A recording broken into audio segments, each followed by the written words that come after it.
blanchir comme moi. Vous voulez blanchir sans imperfection, sans... Non, non, on ne veut pas. Personne ne veut blanchir. Moi, je veux même noircir, en fait. Si vous avez des crèmes, hein, je suis preneur. Plus sérieusement, ok, les réseaux sociaux s'adaptent. Il y a de plus en plus de vidéos qui passent, blanchissez-vous, tout ça, avec plein de produits, il y en a qui vendent. Mais qui veut ressembler à Casper le fantôme? Au-delà de cela, je rappelle que la mélanine, hein, que l'on partage avec le soleil, n'est-ce pas, c'est une bénédiction. Donc, je sais pas, je suis totalement égaré. Vous savez, quand on parle de manipulation mentale et de changement de paradigme, etc., c'est très à la mode hein, de dire ça en ce moment, il faut bien être conscient que l'histoire nous enseigne ceci. Quand les Européens sont arrivés en Afrique hein, pour la traite atlantique, n'est-ce pas? Mais avant de commencer, ils ont d'abord été faire un peu de commerce et un peu piller de l'or, etc. Elmina, introduction au Royaume Congo.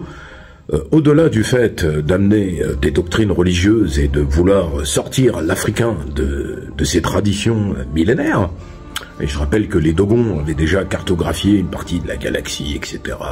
Voie lactée, Sirius B. Bon bref. Pourquoi il y en a qui veulent blanchir? C'est parce qu'en fait, dans l'histoire, on nous a appris que le noir, c'est sale. Même le mot Afrique, allez chercher ce que veut dire le mot Afrique, vous ne serez pas déçus du voyage. Je parle dans l'essence historique. Le noir, c'est sale, un noir dessein, un noir présage, travail au noir, dixit Malcolm X. Au-delà de cela, le noir, c'est le diable, le noir, c'est les ténèbres, c'est le dark.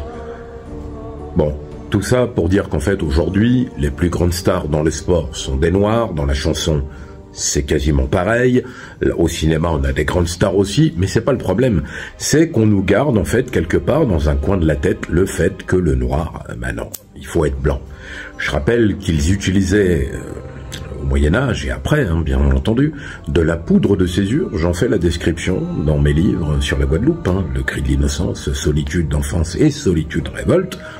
De la poudre de césure pour se blanchir. Parce qu'en fait, être blanc comme un fantôme, avoir même la visibilité des veines sur la figure, eh bien c'était les canons de la beauté. Or, quand vous regardez les fresques de l'Égypte ancienne, c'est plus de 3000 ans avant qu'ils se mettent de la poudre sur le visage, personne ne se met en blanc en fait. Les gens sont noirs. Pas berbères, hein, noirs. Parce qu'en fait, le noir, en termes de couleur, il y a plusieurs teintes, hein. Voilà, on peut être noir très foncé, noir plus clair, noir, etc. Bon, voilà, toutes les couleurs. Mais surtout, il y a une peau, etc. Naturelle, on va dire. Alors après, aller se mettre de la poudre blanche, quelqu'un qui est blanc, qui se met de la poudre blanche pour être encore plus blanc, voilà. Alors, le problème, c'est que quand on veut blanchir et qu'on est noir, c'est qu'on veut quelque part ressembler à son maître, et au-delà de cela, c'est une doctrine mentale. Donc, soyez fiers de ce que vous êtes, à ceux-là qui passent et qui ont envie de se blanchir ou qui l'ont déjà fait. Vos ancêtres vous maudissent. Parce que non seulement vous êtes dans une prison mentale, mais il faut en sortir. Et si vous ne le croyez pas, regardez jusqu'où vous mène la bêtise.